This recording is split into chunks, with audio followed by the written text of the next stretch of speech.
नमस्कार विद्यार्थी मित्रों, आज हम हिंदी में व्याकरण में सर्वनाम और उसके कुछ प्रकार समझेंगे। यहाँ मैंने कुछ वाक्य लिखे हैं। पहला वाक्य मैंने लिखा है, प्रियंका कहती है, मीना आज तू चुपचाप क्यों बैठी है, मंदिर नहीं आना? मीना कहती है, नहीं मेरा मन नहीं लगता। प्रियंका कहती है, अरे हाँ आजकल तुम बहुत खेल रही हो ना?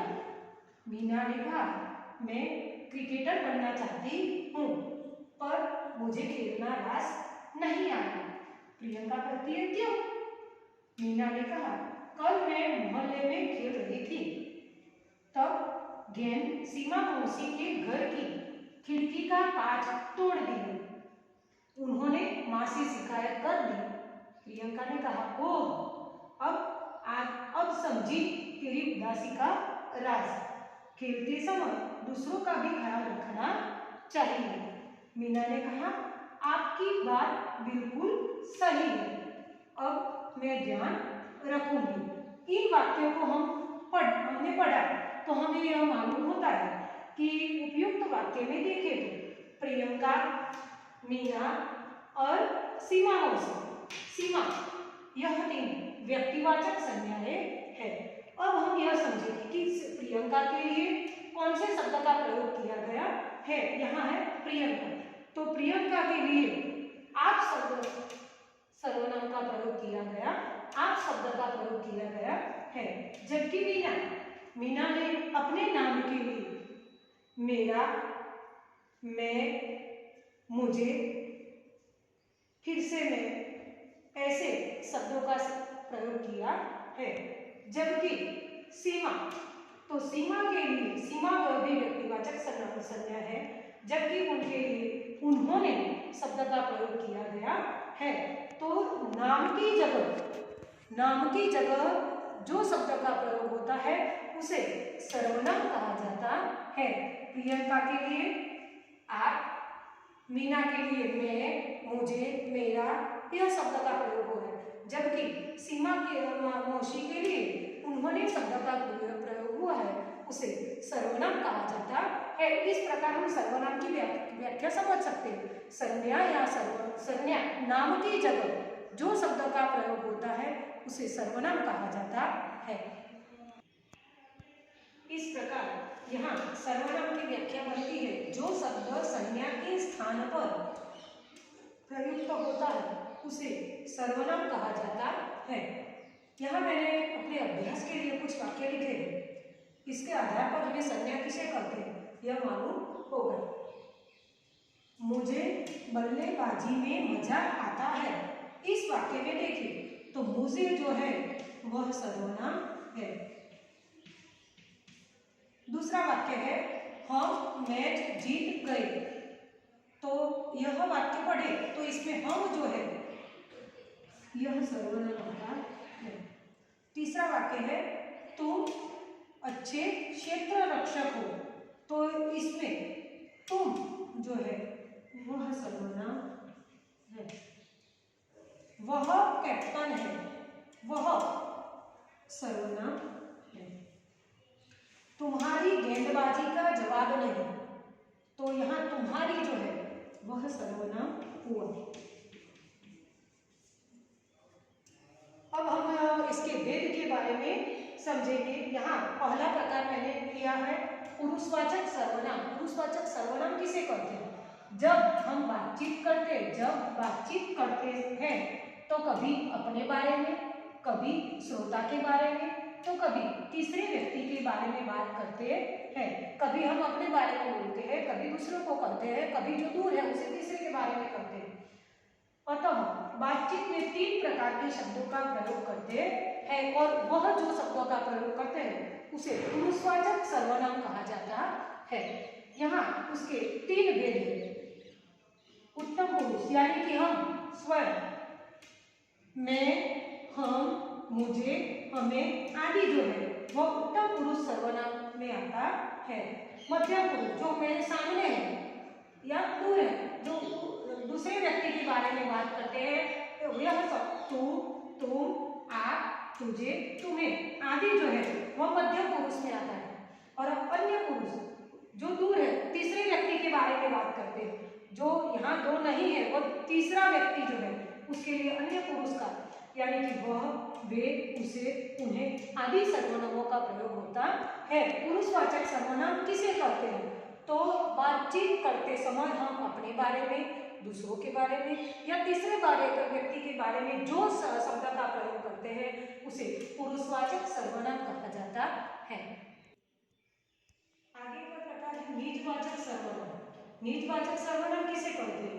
कुछ सर्वनाम शब्दों का प्रयोग स्वयं के लिए, स्वयं यानी अपने आप के लिए, मैं और स्वयं के लिए जो शब्द का प्रयोग करूँगा स्वयं के लिए किया जाता है तथा जिनसे निजत्व, अपने आप का या अपनापन का बोध होता है उन्हें निजवाचक सर्वनाम कहते हैं।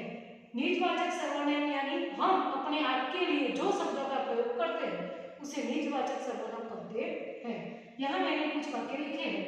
मैं स्वयं चला जाऊंगा, यहाँ स्वयं जो शब्द है वह किसके लिए? मैं अपने आप के बारे में कर रही हूँ, इसलिए यह स्वयं जो है वह निजवाचक सर्वनाम हुआ। मैं अपने आप पढ़ लूंगा, मैं अपने आप को ही कहती हूँ, मैं अपने आप पढ़ लूंगा, इसीलिए वह भी निजवाचक सर्वनाम में आता है। वह आप ही चला जाएगा, जो दूसरा व्यक्ति और अपने आप स्वयं ही होता है, इसीलिए आप जो है वह भी निजवाचक सर्वनाम हुआ।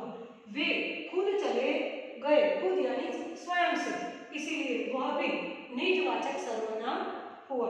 यहाँ हम देखें कि स्वयं, अपने आप और खुद जो है वह निजवाचक सर्वनाम में आते हैं। यह उदाहरण के द्वारा हमें यह मालूम होता है कि जो शब्द स्वयं के लिए, अपने आप के लिए प्रयुक्त होता है उसे निजवाचक सर्वनाम कहा जाता है। दूसरा प्रकार है निश्चयवाचक सर्वनाम। नाम के द्वारा ही हमें मालूम होता है, निश्चय ही किया जाए उसे निश्चयवाचक सर्वनाम कहते हैं। जिस सर्वनाम के द्वारा किसी पास या दूर की वस्तु या व्यक्ति का निश्चित रूप से बोध हो उसे निश्चयवाचक सर्वनाम कहते हैं। निश्चित, पास हो या दूर हो, लेकिन निश्चित हो कि यही व्यक्ति की बात है, यही व्यक्ति है, तो इसीलिए निश्चयवाचक सर्वनाम उसे कहते हैं। यहाँ मैंने दो उदाहरण दिए। यह किताब कोकिला की है, यानी कि मेरे पास एक किताब है, वह किताब कोकिला की है। यह जो है वह निश्चयवाचक, यही किताब, दूसरी ओर नहीं, यही किताब जो है वह कोकिला की है। दूसरा वाक्य है वह किरण गेंद से खेल रहा है। बहुत सारे किरण खेल रहे हैं, लेकिन मैं जो बात करती हूँ वही किरण की कह रही हूँ, इसीलिए यहाँ यह कहा गया कि वह किरण गेंद से खेल रहा है। इन वाक्यों में यह और वह निश्चयवाचक सर्वनाम है। यहाँ आगे का प्रकार है अनिश्चयवाचक सर्वनाम। नाम से ही हमें मालूम होता है कि जिसका निश्चय न किया जाए उसे अनिश्चयवाचक सर्वनाम कहा जाता है। किसी वस्तु या व्यक्ति का निश्चय न हो तो उसे अनिश्चयवाचक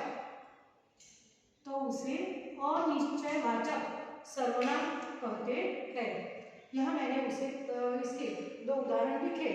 दरवाजे पर कोई है, दरवाजे पर कोई है लेकिन कौन है यह हम निश्चय नहीं कर सकते, इसीलिए यह कोई है जो है वह अनिश्चयवाचक सर्वनाम होगा। दूसरा वाक्य है प्रीति के पास कुछ है।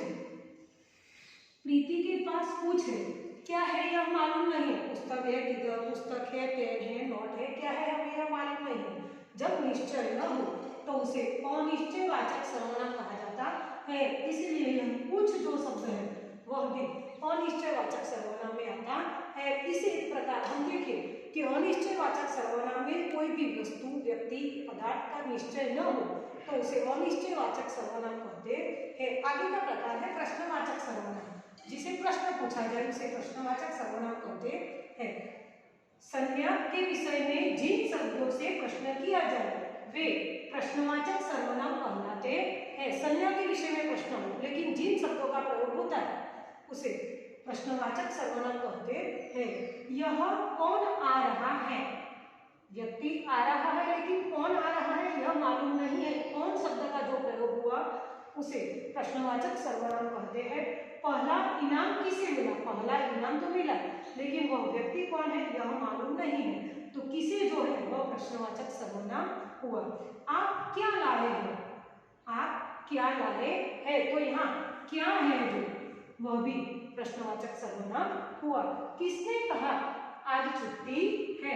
किसने, यहाँ जो किसने शब्द है वह कौन, किसे, क्या, किसने, यह जो शब्द जिससे प्रश्न पूछा गया है वह प्रश्नवाचक सर्वनाम है। आगे का प्रकार है संबंधवाचक सर्वनाम। दो वाक्यों को जो जोड़ने वाला शब्द है उसे संबंधवाचक कहा जाता है। यहाँ पर संबंधवाचक सर्वनाम की बात है तो वाक्य में संबंध बताने वाले सर्वनाम को संबंधवाचक सर्वनाम कहलाते हैं। यहाँ वाक्य मैंने लिखा है जिसकी लाठी उसकी भैंस। यह वाक्य हम देखें तो दो वाक्यों को जो जिसकी जो शब्द है और उसकी जड़ी, वह जो दो शब्द है वह संबंधवाचक सर्वनाम में आता है। दो वाक्यों को जोड़ने का काम करता है। जैसा करोगे वैसा बनोगे, जैसा और वैसा, यह संबंधवाचक सर्वनाम हुआ। अंतिम वाक्य है जो मन लगाकर पढ़ेगा वह अवश्य उत्तीर्ण होगा। जो और वह, इस प्रकार हम देखें कि जो शब्दों को जोड़ने का काम करता है उसे एक का दूसरे के साथ आधार हो उसे संबंधवाचक सर्वनाम कहते हैं। इस प्रकार हमने यहाँ सर्वनाम और सर्वनाम के भेदों को देखा। तो आप भी अपने घर पर यह वीडियो देखेंगे, पढ़ेंगे और अपनी कॉपी में उतारेंगे। नमस्ते।